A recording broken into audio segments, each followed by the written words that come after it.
Para ito sa mga merong GC dyan or group chat, tapos kayo yung nag-create at admin sa GC na yan, then ayaw mo na basta-basta na lang nag-add ng mga bagong members yung mga nasa GC mo, gusto mo na kapag merong i-add na bago, ay dadaan muna sa approval mo bilang admin, kung gusto mong malaman panoorin mo ang video na ito.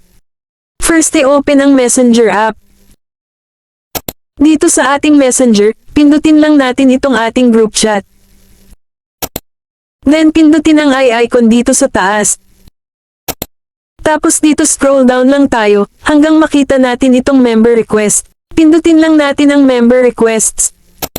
Then ayan makikita na natin dito itong admin approval, ito lang yung kailangan natin na i-turn on, para once na merong i-add na bagong members yung mga kasama natin dito sa GC, ay meron tayong matatanggap na notifications, tulad ng ganito, dahil bilang isang admin, ay kailangan muna nating i-approve yung gusto nilang i-add na bagong members dito sa GC natin.